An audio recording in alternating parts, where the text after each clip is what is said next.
देवियों और सज्जनों नमस्कार। महात्मा कबीर का सच की श्रृंखला को आगे बढ़ाते हुए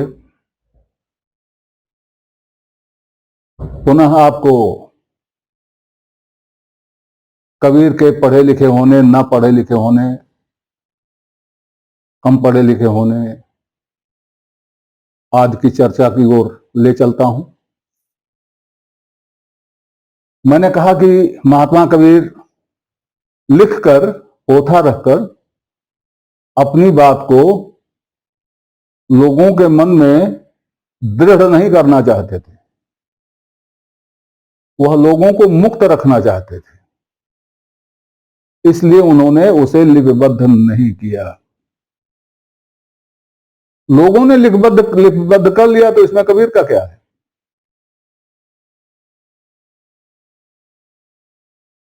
अब आपका ध्यान मैं श्रीमद् भगवत गीता की ओर ले जाना चाहता हूं। पहली बात तो यह है, क्या गीता भगवान कृष्ण ने लिखी थी? क्या गीता अर्जुन ने सुनी थी? क्या गीता संजय ने लिखी थी? क्या गीता वैशंपायन ने लिखी थी? गीता तो लिखी उसने जो न कहने में था और न सुनने में था। वो कौन था, ये अभी खोज का विषय है, लेकिन व्यास को कहा जाता है।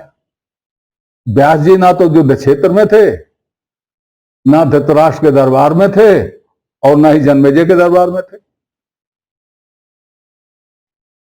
और गीता में अंतिम उपदेश भगवान कृष्ण ने क्या दिया है, देखें आप। अध्याय 18 का मंत्र 63, इत ते ज्ञानमाख्यातम इति। जितना भी कहा गया है वो उसका संकेत इति है। इस मंत्र का अनुवाद है, यह गोपनीय से गोपनीय ज्ञान मेरे द्वारा तेरे लिए कहा गया, इसे पूरी तरह विचार ले, फिर जैसा चाहता है वैसा कर। मैं जोर देना चाहता हूं, जैसा चाहता है वैसा कर। ये एक अनोखी बात है। किसी ग्रंथ में आपको नहीं मिलेगा ये कि तू जैसा चाहता है वैसा कर। यह केवल गीता में है, क्योंकि गीता कही गई है, गीता सुनी गई है, गीता लिखी नहीं गई है। मैंने अभी हाल में गीता सरोवर नाम की पुस्तक लिखी, जिसमें मैंने गीता के मंत्रों का अनुवाद और व्याख्या किया अपने अनुसार। उसमें मैंने पाया है कि गीता के सारे मुख्य मुख्य मंत्र कबीर ने किस तरह से आत्मसात किए हैं और किस तरह से उन्होंने उन मंत्रों को अपनी वाणी में स्थान दिया है। मुझे मजबूर होकर भूमिका में लिखना पड़ा कि इतनी जगह कबीर पाए जाते हैं गीता में, या कबीर की वाणी में गीता इतनी जगह पाई जाती है कि अगर उसको लिखा जाए तो यह पुस्तक कबीर पर हो जाएगी। इसलिए मैंने लिखा उसमें संकोच बस, मैं बहुत थोड़े से उदाहरण दे रहा हूं। खैर ये अलग की बात है। तो कबीर ने क्यों नहीं लिखा, इसका कारण मैंने कहा कि वो नहीं चाहते थे कि उनका लिखा हुआ मन में दृढ़ हो जाए। दूसरा, अगला, बंधन। जब आप कोई किताब लिखते हो तो आप कितने बंधन में पड़ जाते हो। किताब का लिखना आपको बांध लेता है, और कहीं पांडुलिपि गायब हो जाए तो क्या होता है, कहीं पांडुलिपि खराब हो जाए तो क्या होता है। कभी आपने इसको सोचा होगा? अगर लेखक है तो पांडुलिपि गायब हो गई, पांडुलिपि खराब हो गई तो हफ्तों की नींद गई, चैन गया। तो एक ऐसा संत जो पूरे देश में घूम फिर रहा है, अकेला घूम फिर रहा है, वह एक बंधन अपने साथ क्यों बांध ले पैरों में। एक पुरानी कहावत है, मुहावरा है, उसके कुछ शब्द इधर उधर हो सकते हो। माटी के बर्तन लुक्की का अजोर, बनाए खाए सोए जावे का करिए चोर। पुराने जमाने का कोई यात्री कह रहा है कि भैया जहां खाना हुआ मिट्टी का बर्तन लिया, खिचड़ी डाली, बन गई, उसी बर्तन में लुक्की के अजोर से, लुक्की का मतलब जलती हुई लकड़ी, लुक्की के अजोर से खा लिया और तान के सो गए, चोर क्या करेगा। तो कबीर विरक्त संत थे, वह एक किताब की पांडुलिपि लेकर घूमेंगे और उसी किताब से देख देख के, पढ़ पढ़ के लोगों से कहेंगे, या लोगों से कुछ कहेंगे उसको आके नोट करेंगे, तो उनकी संतई कहां जाएगी भाई। उनकी संतई कहां जाएगी, संतई कैसे होगी। तो हो सकता है इस नाते कबीर ने ना लिखा हो, और उन्होंने एक बात में तो कहा ही है कि हमने क्यों नहीं लिखा। याद कीजिए,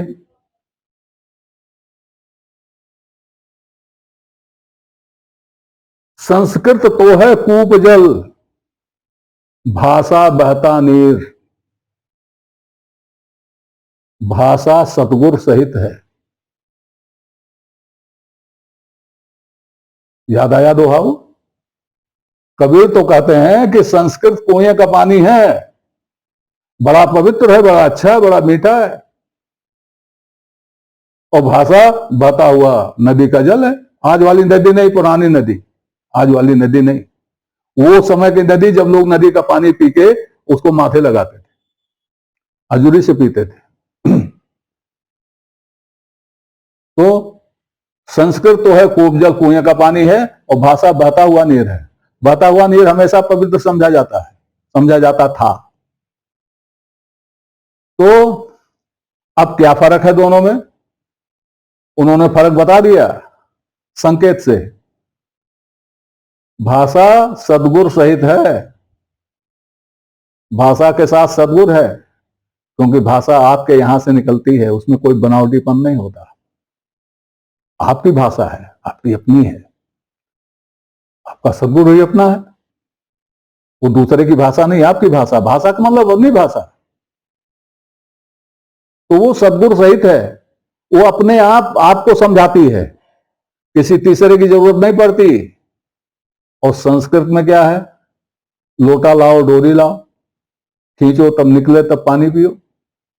मतलब कोई सद्गुरु चाहिए संस्कृत को समझाने के लिए।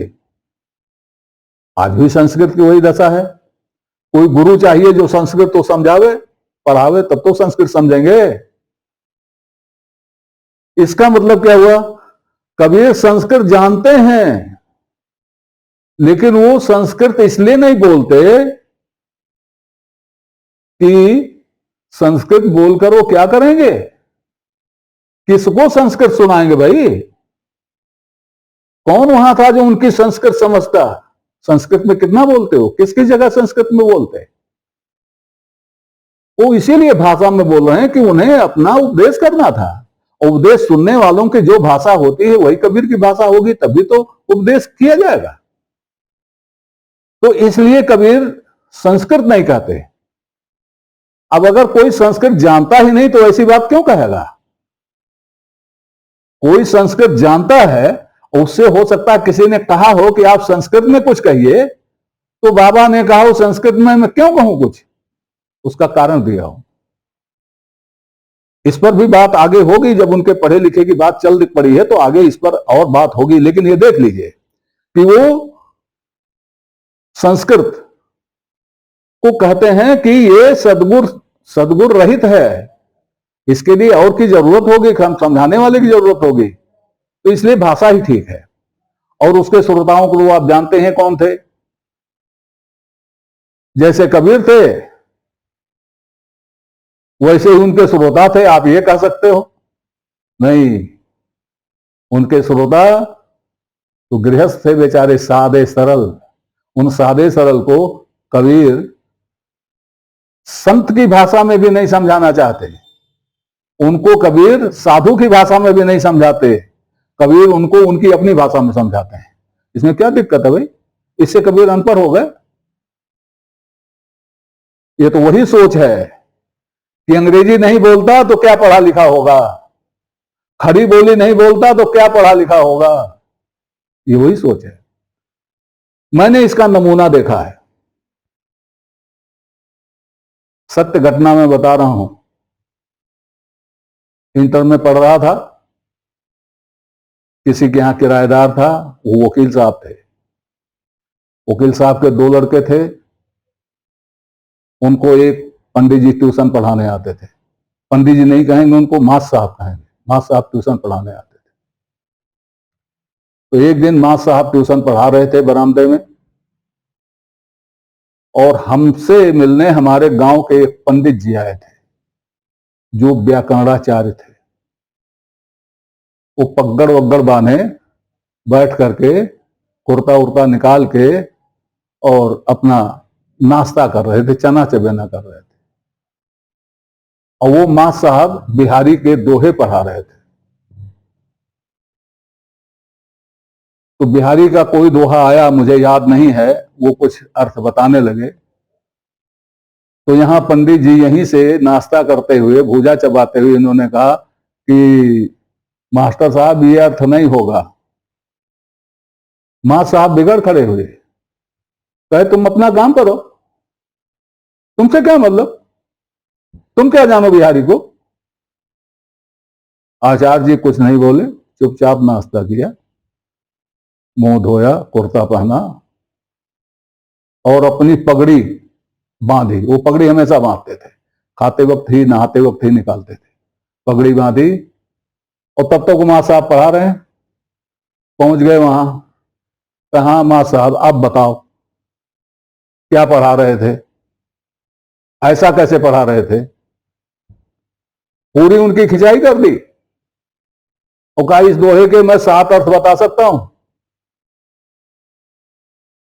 तो इस तरह होता है कि किसी को, किसी की बोली से, किसी की वेशभूषा से आप उसकी पढ़ाई लिखाई का अनुमान नहीं कर सकते।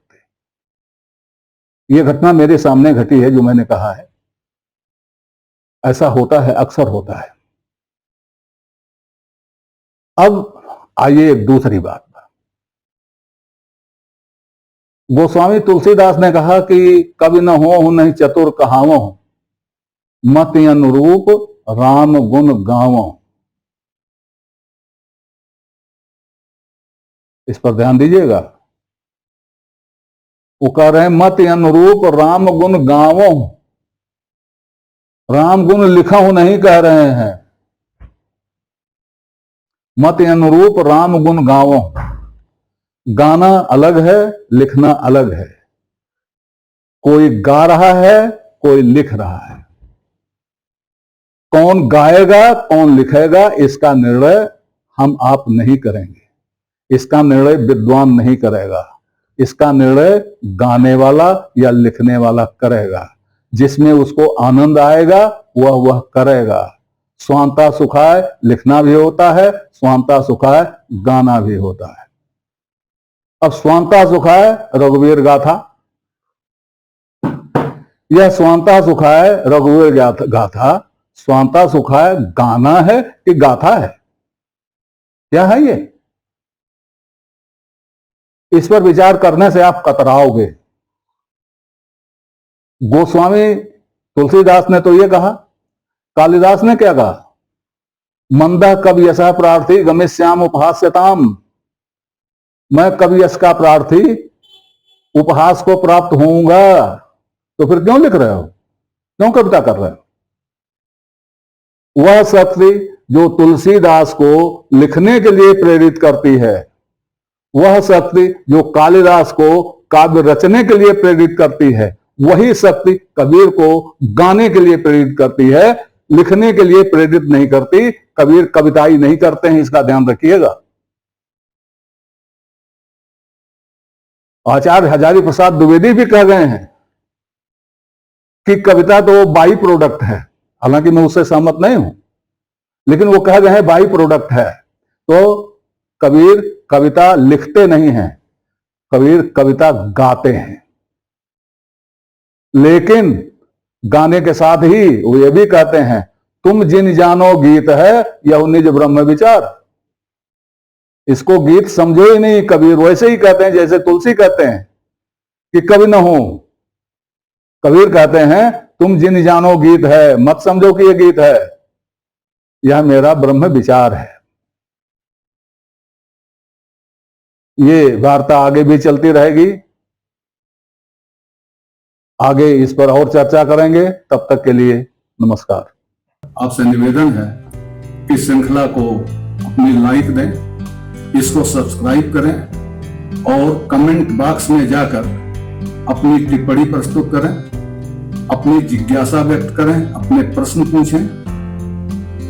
यथा समय आपकी जिज्ञासाओं और प्रश्नों का समाधान करने का प्रयास किया जाएगा। धन्यवाद।